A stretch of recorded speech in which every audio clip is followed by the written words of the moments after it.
Hello, welcome one and all. My name is Walt Kala. I'm a psychedelic facilitator, and today we're going to explore why psychedelics are fundamental to our freedom of speech. It's a political topic that I've always found very interesting and very true, and one of the things I recently realized is that the psychedelics are really fundamental to our freedom of speech, and we're going to explore. It's not working. I'm going to explore why. Now we got it. Well, I want to ask you the question, should it ever be illegal to expand your own consciousness when you're not hurting anyone? Are we not allowed to learn everything and anything we wish to? Should we not make an effort to be as healthy and good as we can, right? And why is the one thing that actually teaches and heals us most illegal? It begs the question. How free are we really? That animation is way too slow, but whatever. And why do such direct contradictions to the values we claim to hold exist? Do we really value freedom and health? Yes, I will post this. We have never had true freedom of speech. Not in any political area, not in any governmental area, not where it matters when we actually, the places where we want to cement that, it's never really truly been there. Because you see, freedom of speech has more fundamental layers, supporting pillars that are necessary in order for freedom of speech to truly thrive. Freedom of thought, freedom of information, and freedom of consciousness. Even though you may have technical freedom of speech enshrined in the law, you can mess with the supporting pillars in order to render it ineffective, null, or void. So you can just fuck with it, essentially, and it won't work. Our quality of freedom of speech is derived from our quality of thought, which is derived from the quality of information you have access to. Information is the most fundamental and powerful element in this dynamic, and it's also where the most fuckery happens, of course. The fuckery. Well, first of all, information is more freely available than ever. So you think more access to information is like automatically a good thing, but it also makes things a lot more confusing. It's harder than ever to figure out what is quality information. And if you're learning how to learn, this is one of the things you have to be able to start discerning. And censorship based on politics, misdirection, gaslighting, demonization, and demonetization propaganda, of course. Corporate capture of science, academia and universities. Truth is not what is true, but what is most profitable. Here, the study I paid for says my money-making lies are true. It's like, it's so obvious when you start to see this and how prolific this is right now in society. Everything's fake. Everything that's like with money to, and profit shouldn't be like demonized in any sense. Everybody needs to make a living and it's good to make money. But when we use it in these ways, when we lie just to make money, it becomes corrupted, of course. All of this kind of summarized is the suppression of awareness and ability to understand. Now consider how free is the speech of a person who's been brainwashed since birth, where their access to information was highly controlled so that they could only gain access to information the brainwasher wanted them to see, where they were fed a diet that debilitates their physical and mental states to a point where creative thought is extremely difficult, where they hardly even have time to learn new things because slave labor takes up most of their time. How free is the speech of that person? How much under duress do they speak? And degrees of this differ, but we are all compromised through this in some ways. Modern 9-to-5s, regular work, even if you have your own business, you're somewhat captured by that and limited by that. So the degree of, like, this is an ultimate extreme example, but we all have degrees of this. So we have to, when we're trying to speak in truth, we have to step out of our own frame to a certain degree in order to really speak freely. What we need. So we need total and full transparency of information. Where it came from, who wrote it, who funded it, access to all information. And why don't we do this? Is because there's too many secrets, too many people who have interest in you not knowing they're fucking with you, of course. The only real argument for that, there is some need for privacy, but for large government institutions, corporations that claim to serve the public, there's no really good reason that I've seen for them not to just share everything openly, apart from the fact that they're fucking with us. We need widespread collective encouragement to learn from high quality sources. No more gatekeeping than is truly necessary for safety. It also equals the ability to learn and practice any profession outside of bodily limitations, of course. Definitely when this information is available to everyone. If you have the IQ and the mental ability to learn it, you should be able to learn and practice that. It shouldn't be gatekept by more than is absolutely necessary. So much of college right now is a slave trap. It's indentured servitude to hundreds and thousands of, doctors are a really good example of this. If you become a doctor, you have to spend most of your life up to that point learning it. You're getting hundreds and thousands of dollars in debt that you can't default on. And if you practice in any way, you're legally bound to practice and give the advice that the companies tell you to give. The boards tell you. The boards are controlled by the companies, so the medical boards will tell you, hey, you have to practice medicine in this way, even though what you know as a doctor, and if you learn enough, you can see that's wrong. But if you don't practice wrong, you get thrown out, and then you just have an enormous pile of debt with a degree for a profession you can't legally practice anymore. So it's insane. It's not just gatekeeping, it's complete corporate capture. It's not even just gatekeeping, we only want so many people have to pay in order to be able to practice that profession. It's no, it's worse. You can't practice the profession even if... Yeah, it's so hilariously bad. Every time I think or talk about it, it's how the fuck did we get to that point? How did we let... It's so unnecessary.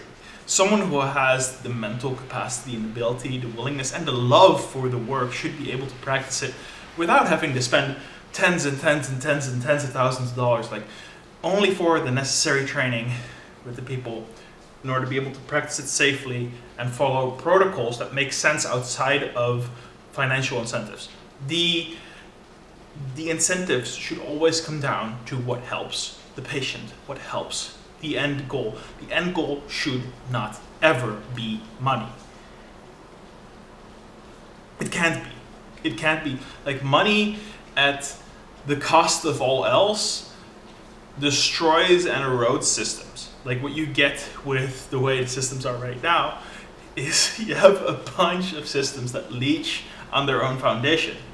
And the foundation weakens and weakens. If you have a food system that feeds people to make them sick, so that they go to the hospitals to go in debt, that gives them drugs, that keeps them, and then they keep getting shit food. It's this vicious cycle that keeps getting them sicker and sicker. But the entirety of the society is built out of these people that you're fucking with. So you're eroding your own foundation. And these companies think they're somehow separate from everything else that there's going. There's this weird mental thing where they can only think about the money that the company is bringing in, and they don't see how they're connected to society, how they're fundamentally integrated in there, and that they're completely destroying their own foundation. That's gonna landslide right down on top of all of us. It doesn't make any sense. If you have even the tiniest bit of system thinking or logical sense, it's just is this pure bonkers. So I don't. Part of what we need is absolutely no more gatekeeping than is truly necessary. We have people in our society right now, like me. Like I could be a therapist. I could be a practicing psychologist. I have the mental fortitude, but I don't go in that area because I know I won't be able to practice with any sense of true decency, right? Because like what I know people truly need, I won't be able to give them because the boards or the companies will tell me not to do it. And I'll have to go hundreds and thousands of dollars in debt, so I'll have to bankrupt my clients, essentially charge hundreds of dollars an hour, which is completely insane. It's not necessary. You're talking to me. My mental skill set comes from books and information that is freely available, that I've learned on my own. By the way, like anything you're going to learn in college is severely outdated and 100% freely available. And the feedback from professors and tests and everything, you can technically recreate some of that through social circles and conversations with peers, doing book clubs. Like, there's other ways to gather this knowledge and to be proficient at these things.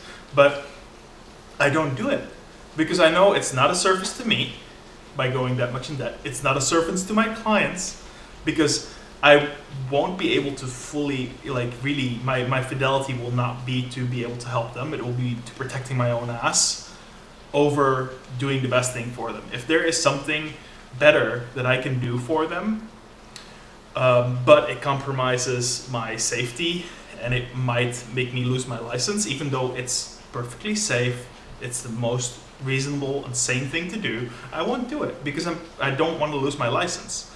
And I will have to charge you so much more for something that shouldn't cost that much. It's a lose, lose, lose, lose, lose on all ends. It doesn't make any sense. We need to remove all the gatekeeping. This is completely unnecessary. And people have this illusion that some kind of certification from these leech-like entities that are somehow tax-free. Like, what the fuck? It's like, it gets crazier the more you talk about it. It's like, what? It doesn't make any sense. If anything, those certifications show many people I can't trust. The exception here is when I see those people with those certifications that have actually made a serious effort to step outside in some ways and speak up against the system. The people who are in it, who speak out, I appreciate and trust, and I try to learn from those people. But if you're like, so many doctors just try to make their money, be silent, and the people who go into these practices, it's like the same energy. They go in it to try to make money, and it's not good. It's not good because they don't love it. And they don't care. They're just protecting their own ass. They just want the money. You have had those doctor's appointments where you go in there, you sit down with this guy. He's not listening to you. He looks just like, okay, yeah, take this pill, and I'll see you in 2 weeks. It's like, okay, this is the pill I can make most commission on. That makes sense given this kind of situation, but it's not the actual thing that helps.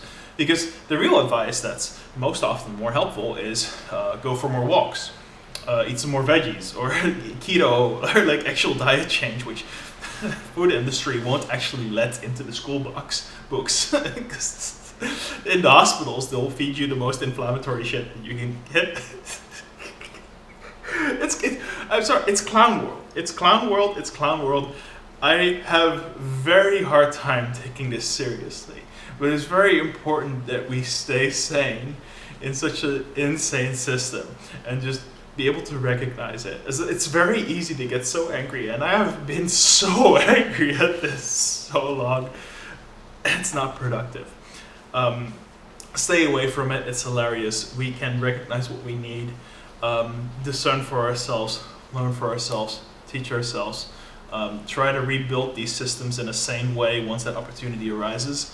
And it will, because these structures are built in such a way that they inevitably fall down because they erode their own foundation. Like any structure that lasts, that's not based on fear, that will grow is not based on fear, and will, instead of eroding its own, one of the principles that you'll see, one of the things, the results that you'll see that system produce is that it does not erode its foundation.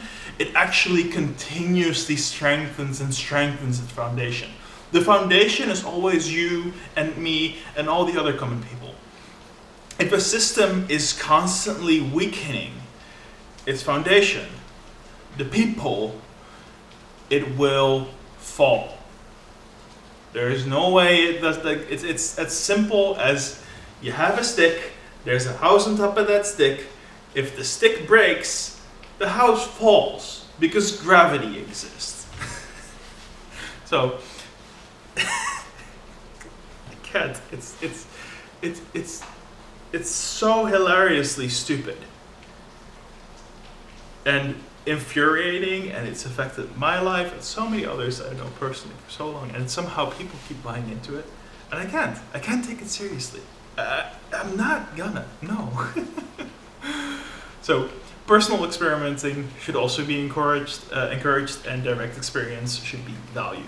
So instead of completely outsourcing all of our value and all of what we believe in into what is outside of ourselves, disempowering our own intelligence, we should encourage people to build their own understanding of truth and engage with the world centered from their own direct experience.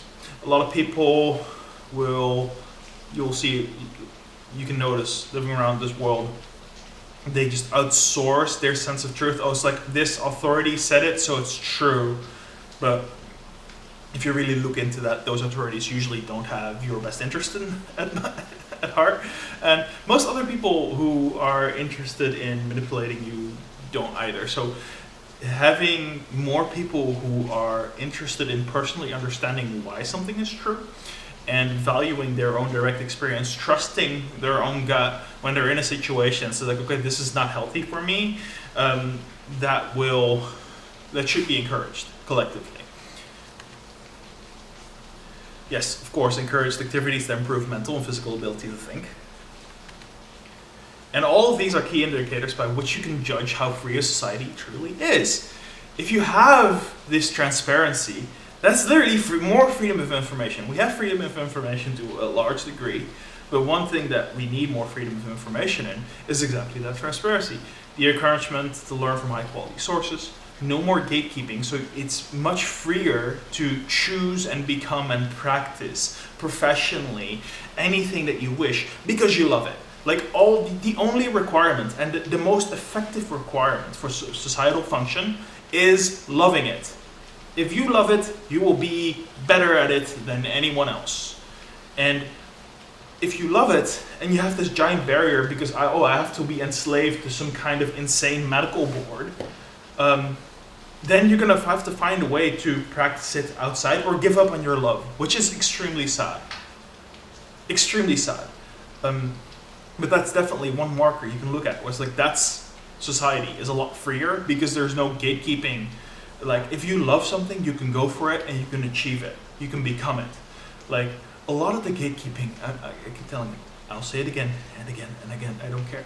A lot of the gatekeeping, gaping, a lot of the gatekeeping in society is completely nonsensical and unnecessary by the way it's structured, and it has to go. It absolutely has to go. The personal experimentation and direct experience. If you see a society that has a lot of people that are personally experimenting with things, allowed to doubt and question and try different things out, that are like living from their own direct experience, even though it's different from a lot of other people, and that is accepted and valued, that is a very free society. And of course, any free society that's encouraging activities that improve your mental and physical well-being. Because a free society does not thrive on any kind of incentive that suppresses you. That's what we're currently living.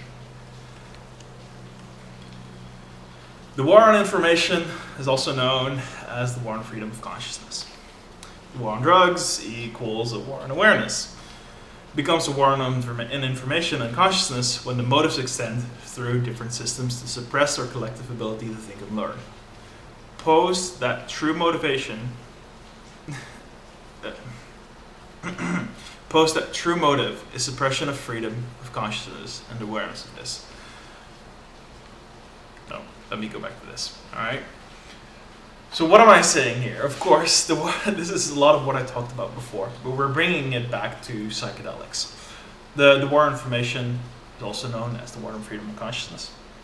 And the war on drugs is a war on awareness. And this is also a lot of what I talked about in the previous slide.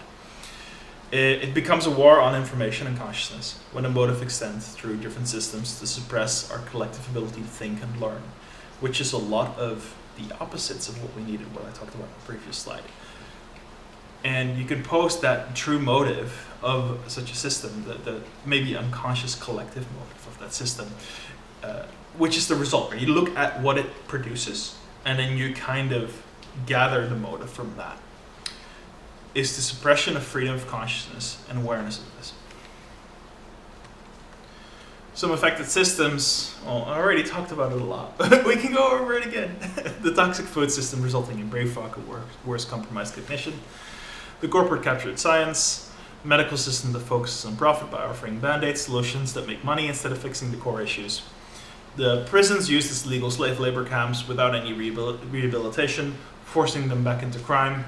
It's an injustice system, if you very clearly look at it.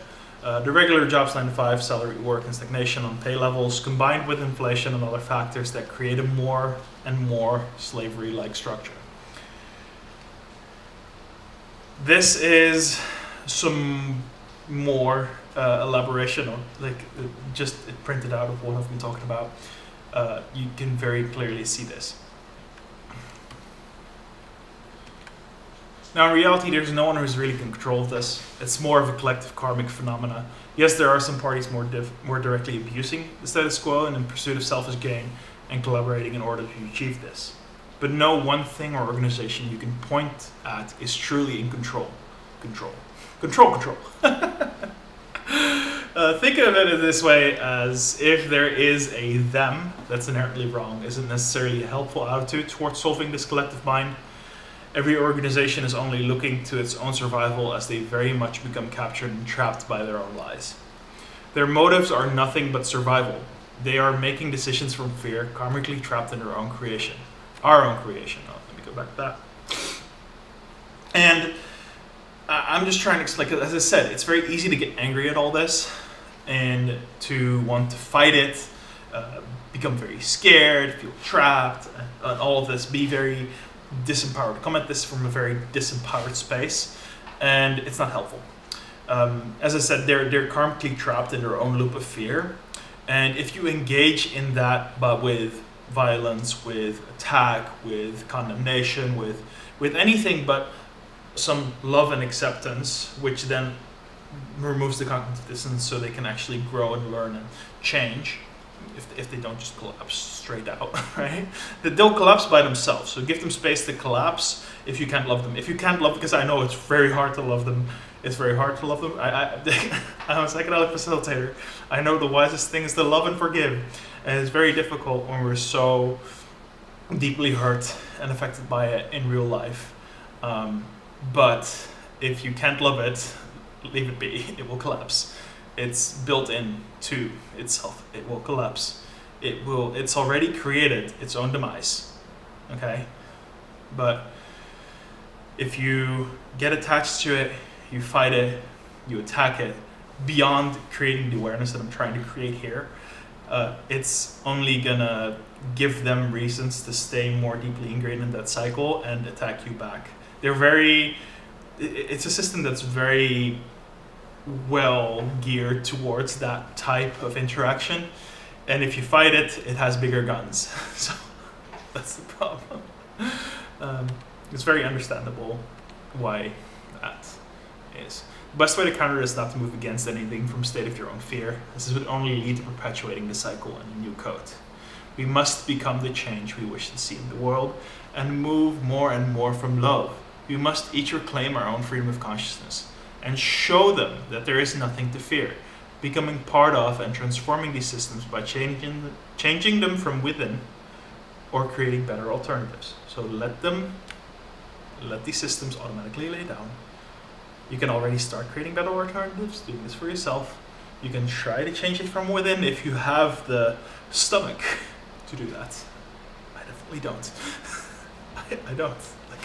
I'm a very wise person, but I'm wise enough to say I don't have the stomach for that either. I try to stay away from it for my own sanity. I said, don't move against anything from a state of your own fear, because you're only leading to perpetuating that cycle.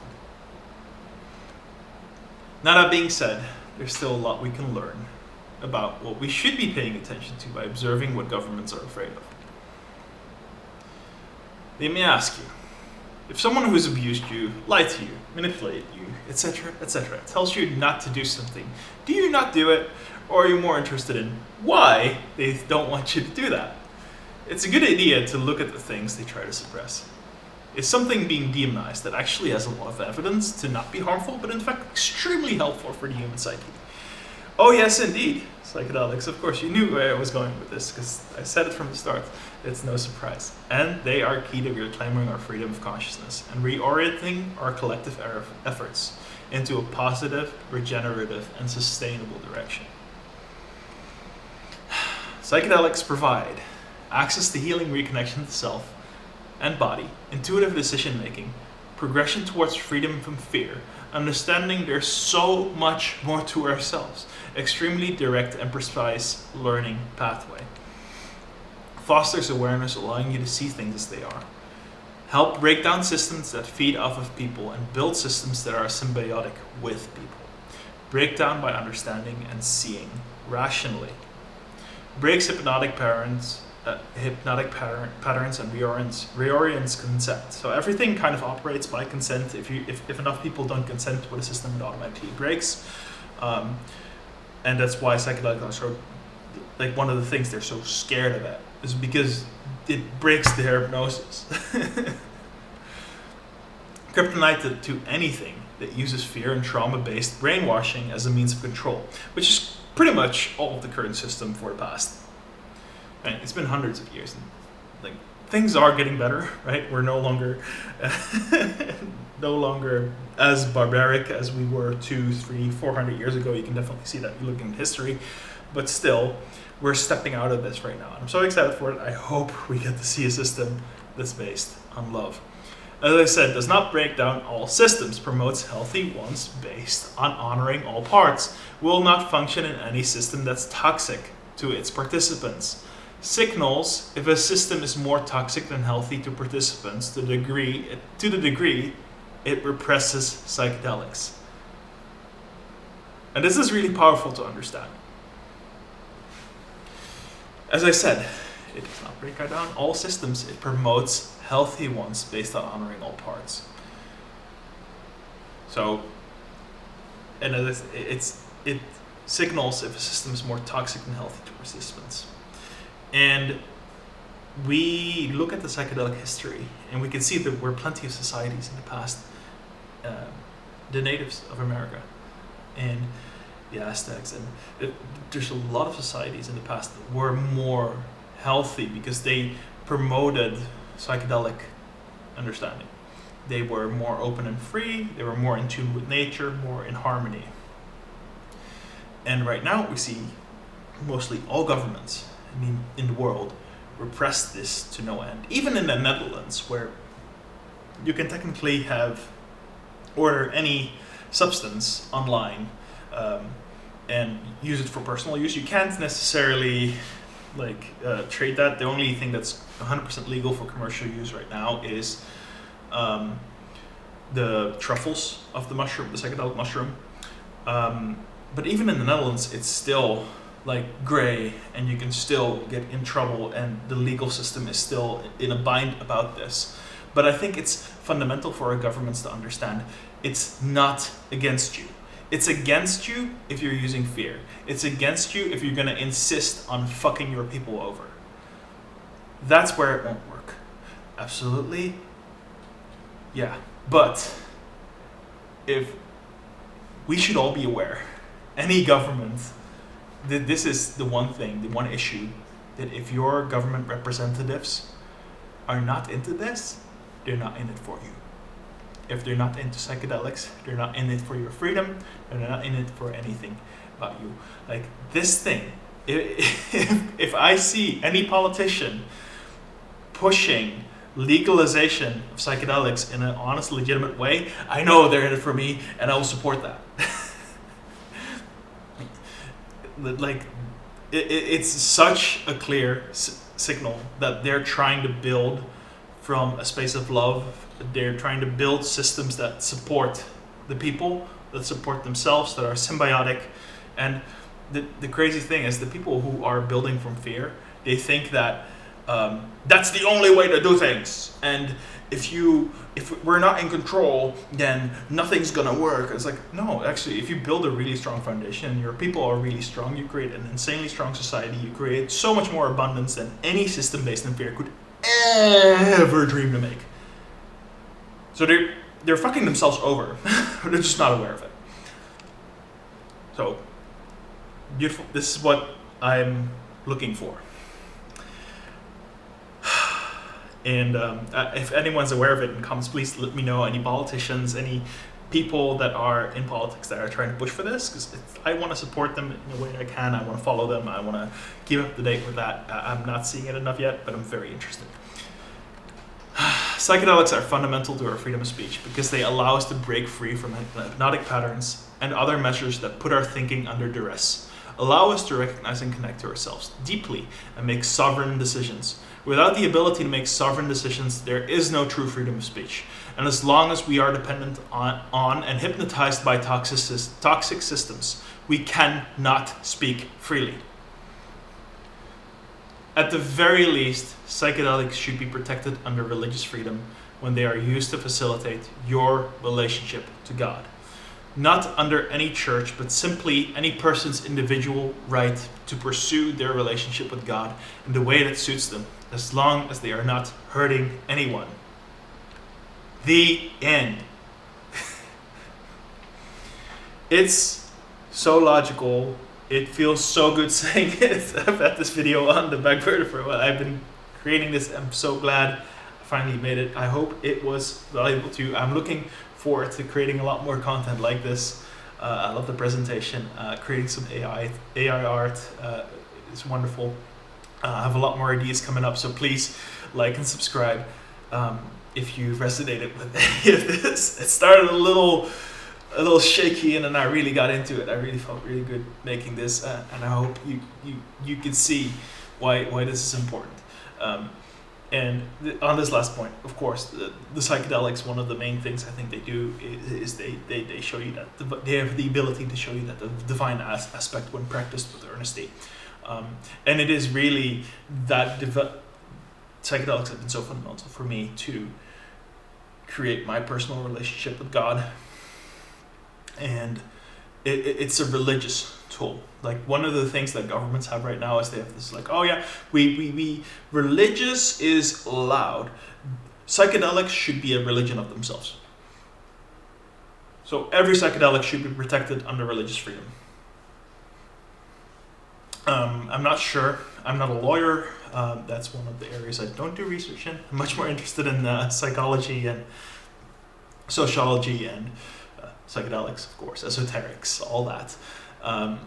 But if you're a lawyer and you work with religious freedom, you're interested in psychedelics and making them more accessible to people, this might be a really powerful argument. I have no idea, but I hope it is. I hope it is somewhere, because religious freedom is important, and I think everyone should be able to practice their own individual and collective relationship with God the way they see fit, as long as it's hurting no one else. And psychedelics don't hurt anyone else.